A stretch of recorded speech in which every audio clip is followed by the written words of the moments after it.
Crazy Rocket now available on PMBet. Kwenye form nzuri. Unaona, na nilisema mwanzo wa mchezo kabla tujaanza, ukicheza na timu hizi lazima wachezaji wako wawe smart. Wakifanya makosa kama tunazofanya na timu hizi ndogo watakuwa zibu, kwa sababu wao kila kosa watakuwa zibu. Kwa hiyo kubwa ni hilo tu. Umeruhusu goli dakika za mapema kabisa. Kuanzia pale ikaonekana kama morale ya wachezaji wako imeshuka. Ile aggressive ya mchezo pia ilikuwa chini kuliko mpinzani wako ambao wacheza naye leo. Ulikuwa na nini cha kuwaambia labda kingeweza kurudisha, na uliwaambia na hakikufanikiwa?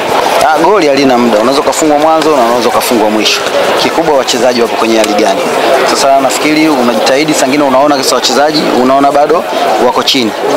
Kwa hiyo nafikiri kama nilivyokueleza, Simba walikuwa kwenye ubora mkubwa, na sisi nafikiri hatukuwa sawa, na ndio maana tumeadhibiwa. Ni mchezo wa kiporo. Ulikuwa na matarajio yote ya kupata alama 3 kwa ajili ya kujikita vizuri kwenye msimamo wa ligi? Kwenye mchezo wote unajipanga, unajua pamoja, unajua unaenda kucheza na timu ya namna gani ngumu, lakini unajua nikijipanga vizuri naweza nikapata point.